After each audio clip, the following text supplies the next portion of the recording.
Spider-Man definitely a positive thing. What do you think of as far as the peripheral characters around Spider-Man being brought back into the Marvel fold?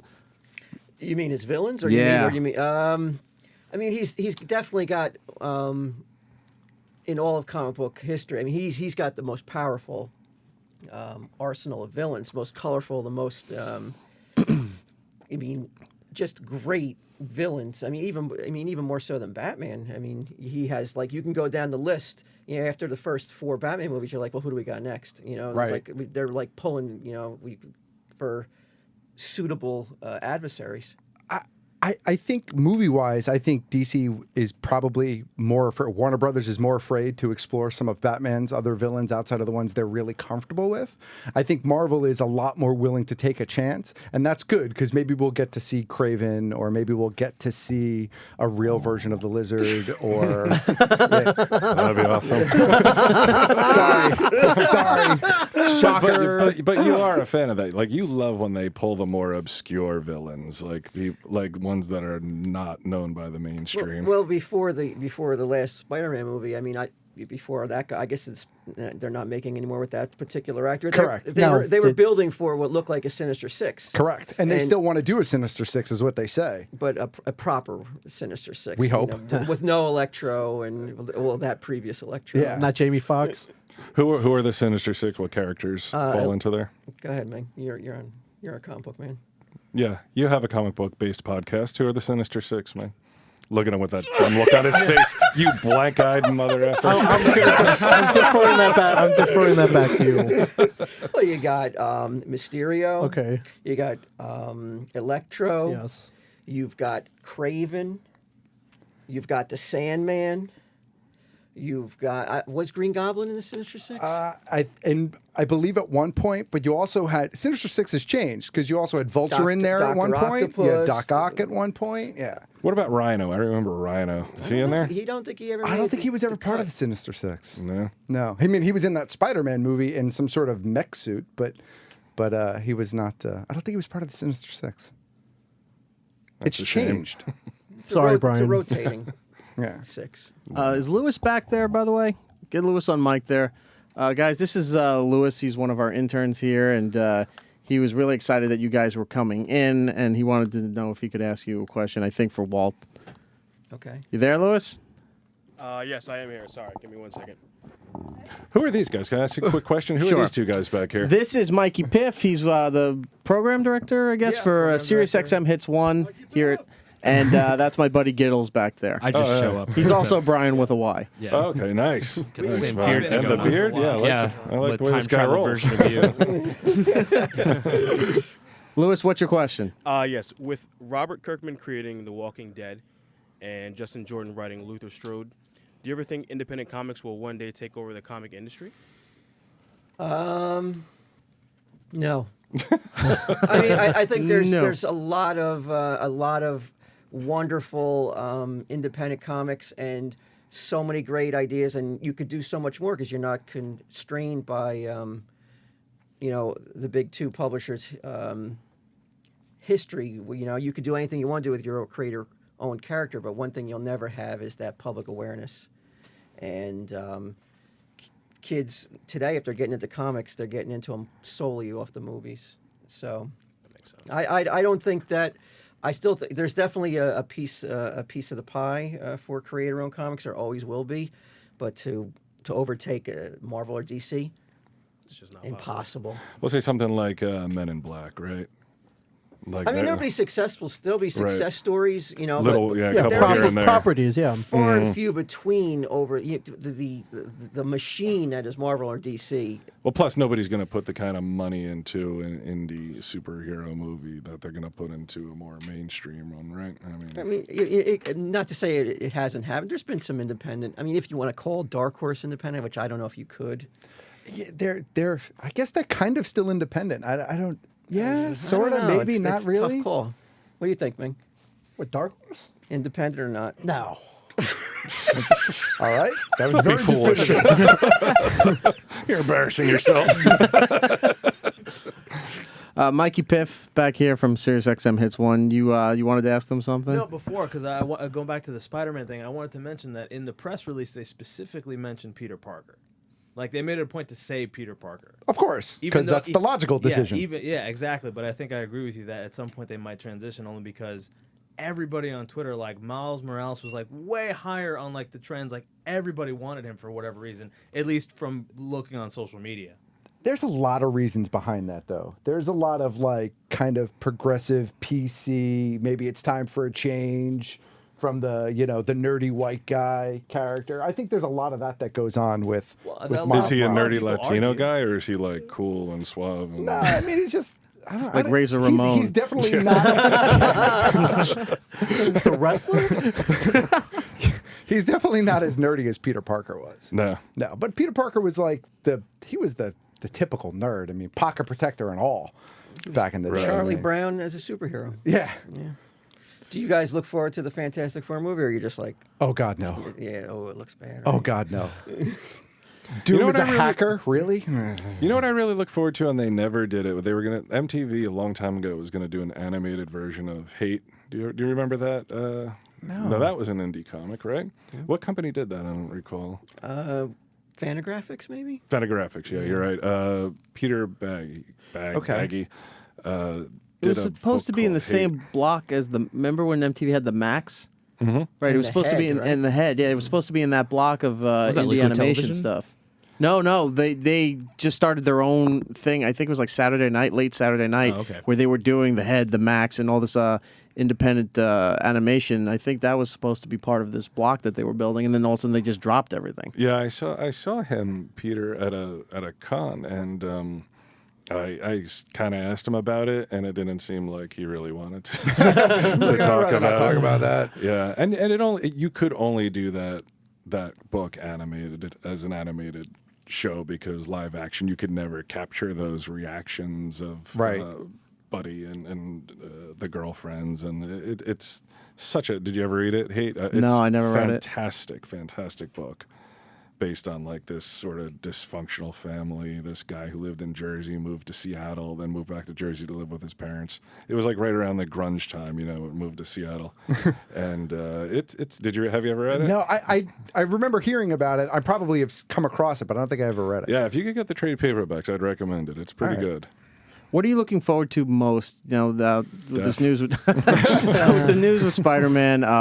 It seems like Disney's putting the squeeze on Fantastic Four because they're not putting out a toy line or any other kind of promotion to go with it. They're canceling the comic. They canceled the book. They're just saying we are going to take this huge hit so that movie fucking bombs, and then I'm what a thinking trying to move, get it man. back. What a move. Is I that don't a think Disney biatch move? had. Is it a bitchy move? I mean, they took the No, money it's when the nobody move cared. they should do. Yeah, but I mean, they took the money when nobody wanted to license their characters back in the Right. day, and that's just part of the business. That they, And now they keep that they're doing re-optioning it. everything right, they're going to go, yeah, you know what? We're going to squeeze you out and get our property back. I don't think Disney had to do all that. I think that movie is going to do very bad just on its own. Yeah, but I think it's so fun that they are doing that. All right, I'm fair enjoying the enough. fact that they're like, we're not helping you at all. No kids meals, no toys, no posters, No nothing. comic book. No comic. Yeah. You cut all lifeline off to this movie and go have fun with your movie. We'll see how it does, and then you'll come back in about a year. But is Marvel in charge of optioning for toys? I would think the studio would have that call, especially with a fast food tie-in. I think I remember reading they still have, as far as the merchandising, they do. They don't have creative control over the actual movies that they're doing, but I think they still have a big part of as far as the merch that goes to these things. Yeah, because I think Marvel still works directly with Hasbro. yeah. As opposed to, I don't think Disney works directly with Hasbro for that license. So, I don't think. you're saying that they're purposely distancing and not helping this movie out so it tanks and they can get the property back. That's I think that's the plan. I think that's Yeah. potentially the end game. That's a 'cause if- theory that if we've been Fox- floating. That's interesting. Yeah, eventually, if Fox chooses not to make another one or a sequel, if this Yeah, one but tanks, look at their history though. Like Daredevil was a disaster, Ghost Rider was a disaster. Right. It's like they didn't help those either. So it just seems like the logical. But they thing. weren't they got when those those came back. out. They weren't in a 'cause they position messed them like up. they are Yeah. now.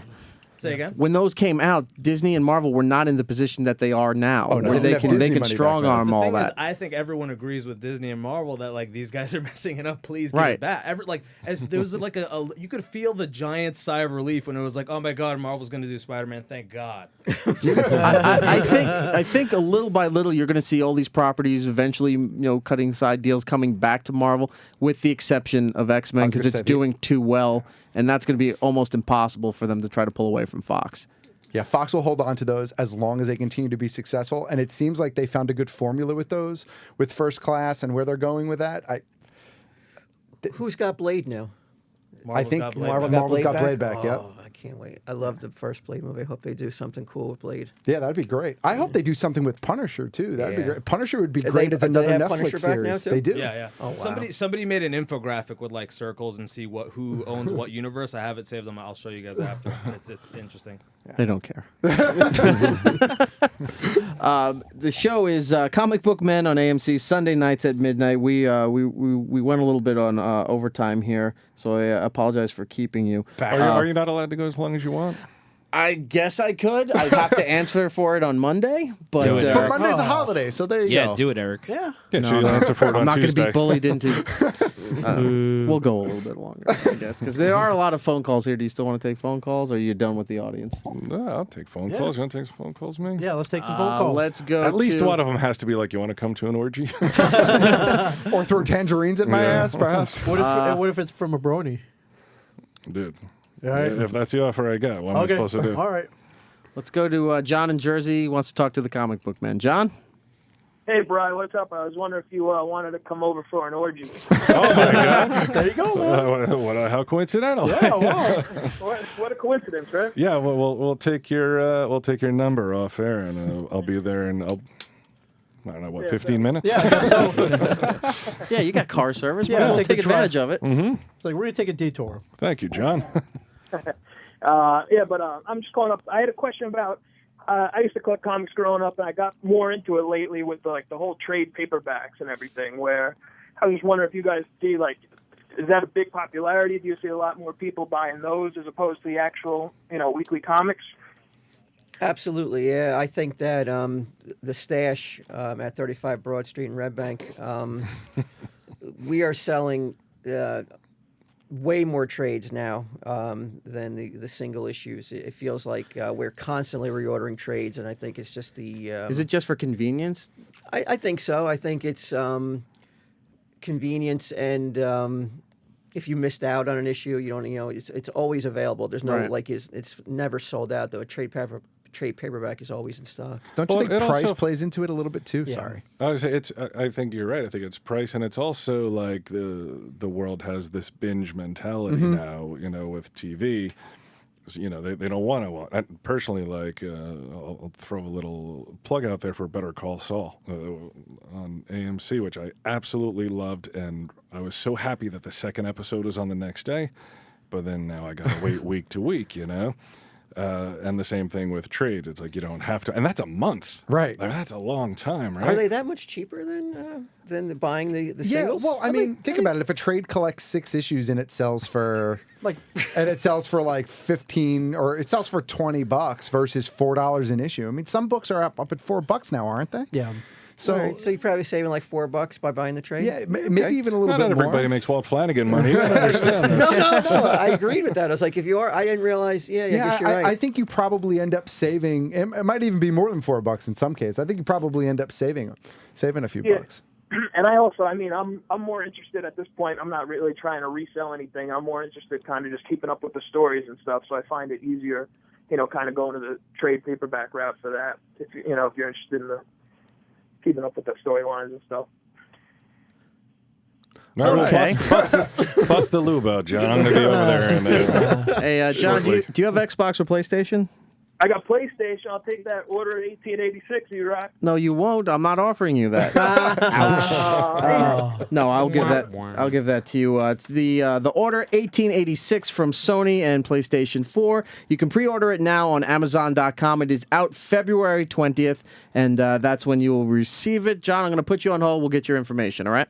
All right, thanks, man. Love the show. No problem. Thank you very much. Here with the trades. One, would you recommend that for somebody who's new to comic books or wants to get into a different story?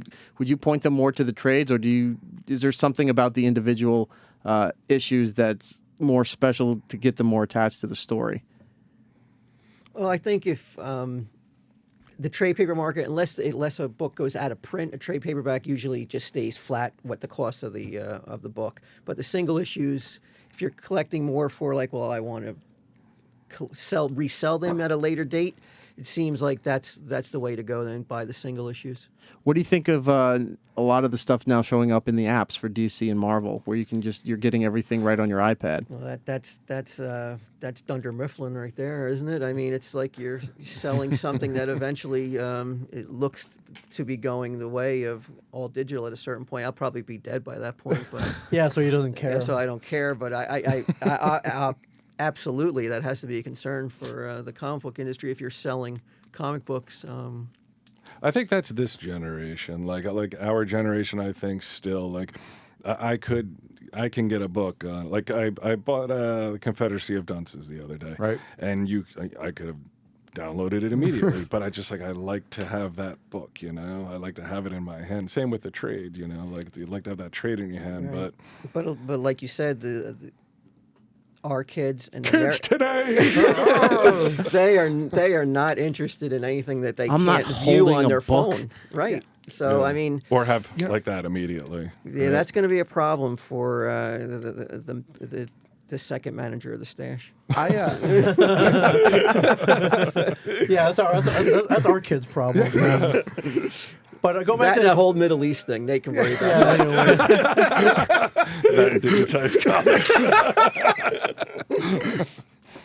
But going back to the trades, I think Walking Dead's a good example. A lot of people have seen the show; they want to get back into the comic books. We're going to point them to the trades or Company, the. man. Yeah, because you can't go. Yeah, because the investment to go back and buy all the Walking Deads. You're like, oh, you want to get into it from the beginning? All right, well, Here's $1,200. Yeah, that's just for issue one. Issue one is 1,200. But once you get into, you may hit a certain point. It's like, I'm a collector now. I want the individual issues. Then you can go back and get those. Yeah, I did that with Walking Dead. I watched the first season and then I went back and bought the compendium, and it was like the first 48 issues for $20. So it was so much easier to catch up on it and much better than watching on like a digital screen. Not easy to read though. Those things are like 15 Oh my god, pounds. it's great. You can beat someone to death with it on the subway if you need to. As a weekly reader, I kind of split it. So like, there are books that I really care a lot about that I want the individual issues, like Saga, for example, right? I buy that when it comes out every month. Like I want to own that book. But I also like to read a lot of the Bat books, and I just have no need to actually have them and store them someplace. So I'll get those digitally, and then sometimes I'll trade or get trades of specific storylines. But I kind of split it depending on what the property is or what the Doesn't title it kind is. of feel weird though? You're like, oh, there it is, but I don't feel like I own it Yeah, really. yeah, it's stored on a folder on my desktop. Is that what it comes down to? It's the actual ownership of the material? For me, I think that's what it is. It's like just floating there. Like my mother was years ago consumed with Farmville. And it was just like, oh, I have a chicken with a purple party hat. I have this green cow, and I'm just like, no, you don't. You don't have any of it. Like, you lose your password and you're done. Do you have a lot of valuable comics in your collection? Not anymore. Not anymore. You sold them all? So yeah, probably about 8 or 9 years ago now, I just sold every book in my collection, and I replaced the stuff that I felt like I wanted to own in trade form. So like a bunch of Batman stuff, Spidey stuff, that kind of stuff. But Well, that's one thing. If you're into comics for collecting for value, that's one thing digital will never be able to replace. Though. Correct. You'll never be able to trade your digital copy or resell it to to a store or anything. and actually, digital copies might actually help bring back some sort of value to individual issues. Because for a while, individual issues were, unless it was something significant, had no value to them because there was billions of them printed, right, or whatever, and everybody had one. But if more and more people are buying digital and there are less and less physical copies being printed, you might see a nice uptick in the physical in the back copies. issue market. Yeah. But what about? But will there be the brick and mortar stores selling them then? Nah. As it keeps, like Guys you at said, cons. Yeah, your kids are in trouble. Guys at cons, they're all right.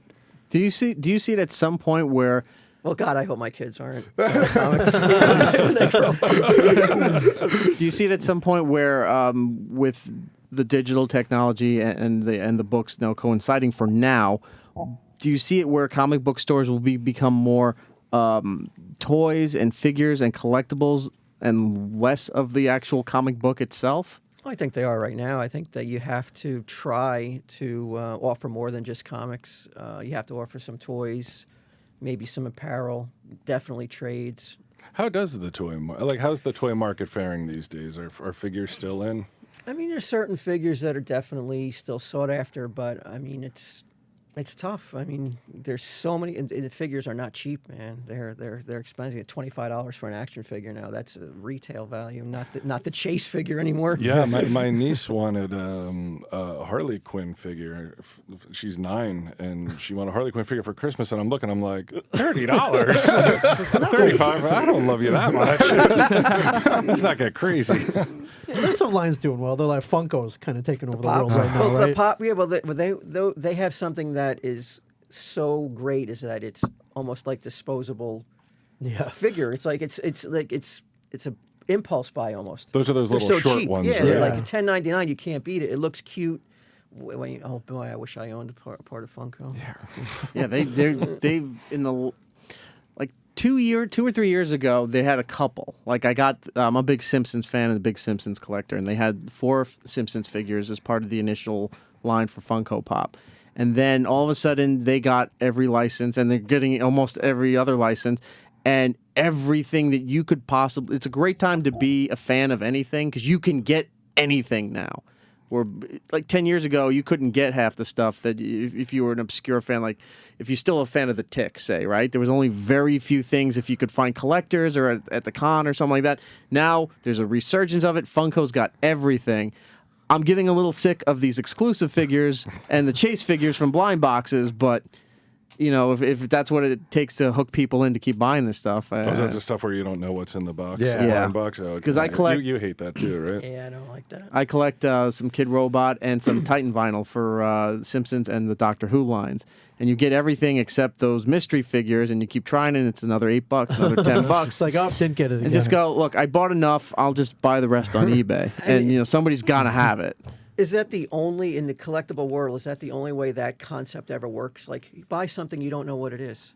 I mean, that's the only world Like if you went to the food store, it wouldn't work. right? Like, you don't know what type of food is in this bag. Yeah, you're like, I didn't want calf brains. I wanted a frozen pizza. It's kind of like the old grab bag, thing you used to see at conventions back in the day. You know, it's $10 and you're guaranteed to get $20 worth of crap that I don't want. And that's kind of what it is. You know, you're taking a chance. I mean, I guess at least with these you have a rough idea of what it is, but I don't Not like everything blind box can either. be Loot Crate, right? Right. I don't like blind box either. I think it was the only way that some of these toy companies could, especially if they weren't, you know, Hasbro or Mattel or something like that, that they could at least compete or survive. Where if you see a whole line of figures for some franchise, you'll see the ones that are always gone and you can't find. Then you'll see a million of these other characters and the kitchen sink versions of them that are just still hanging in Target and Toys R Us, so you can't buy it. So this way, you know which ones you want. You see, they show you the product line, but you can't buy which one you want. So you're like, you got to hope that you can get the actual character that you want. So it's frustrating, but those videos online do amazing amount of subscribers and hits for people just opening blind boxes. Like there's millions of hits on just some guy who said, "Oh look, I just bought the new South Park line from Kid Robot, and I don't know what's in all 18 of these figures here, but we're going to open up one by one." And they're all Cartman. Right. and people go on YouTube and they watch And they other watch it. people. Yes, they're Right. called unboxing Good videos. lord. They're extremely popular. Makes no I sense. thought I had nothing to do in life. They got more views than comic book. Man. I know, Jesus. Oh, that's not right. This next episode, we just unbox stuff. Yeah, that's what we should do. That's a good idea. We've kept you longer than we should have, but I do appreciate you guys staying and hanging out. I'm a big fan of the show. Tell them Steve Dave is the podcast. Comic Book Men on AMC Sunday nights at midnight, of course, for the television show. One last thing though, you guys do have your own figures coming from Diamond Select. We do. Yes, Yeah. we do.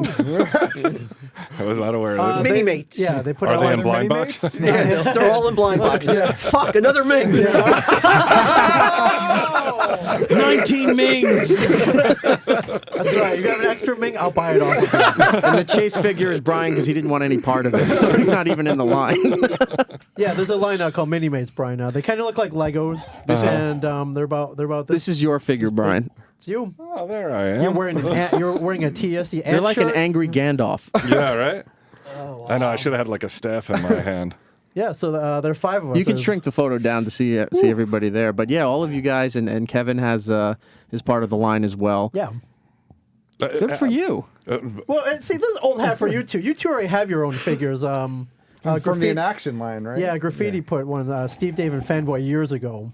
Yeah, they're impossible to find these days. Yeah. I think they're in the same dump as those ET games Oh, out in New they're Mexico. in the Alamogordo landfill. Yeah. So what you can So do, make room because the Ming figures are coming. if you buy a box and there's 11 Mings in there, you can just take them to the cons and up them a buck or two. So if somebody wants to get something signed, you just put them right there and you sell them yourself. Exactly. Well, that's a definite. That's happening. So I'm pretty excited. I'm happy that I'm a mini mate. yeah. Well, me too. I'm not so happy that I'm not getting paid or weren't aware of it. I guess the mini mate part's cool. So yeah, watch Comic Book Men Sunday nights, midnight on AMC. Also subscribe to the podcast. Tell them Steve, Dave, and if you're in the Red Bank area in New Jersey, go down to Jay and Silent Bob's Secret Stash and annoy these guys like everybody else seems to go after seeing the show. It's like, oh, maybe they're there, and they check everything out. Are all the customers real when you're doing the transactions, or are they actors? Most of them are real, yeah. Because Right? I'm Almost- amazed none of them look at the camera while you're doing everything. They're told not to. But those are the ones that don't make it to the end. They get cut. Yeah. That guy's just lingering. Twitter is everything. Do you want to give those out? Twitter, I'm at Mingchen37, MINGCHEN37. And Walt and I are at Tell 'em Steve Dave with our buddy Bryan Quinn from Impractical Jokers. He does Tell 'em Steve Dave with us as well. All right, that's great. And Matt, do you have anything you want to plug before we get out of here? Sure, I'll give out my Twitter. It's GeekStuffOG, and check out the podcast. I'm part of Geek Stuff, BKGeekStuff.com each and every week. Very nice. Giddles, thank you for coming in. Giddle Base on Twitter and Mikey Piff on Twitter. Check him out on SiriusXM Hits 1. I'm E-Rock Radio on Twitter and the Instagram. Next week on the program, we continue with AMC. Last week we did Andrew Lincoln. Today, of course, the Comic Book Men. And next week we have Michael McKean and Jonathan Banks from Better Call Saul. And NECA Toys will be in studio as well. Nice. And we'll talk about everything Andrew that happened. Lincoln? We had him Last last week. You did? Yeah. Yeah. Your ratings just plummeted this week. Oh my god!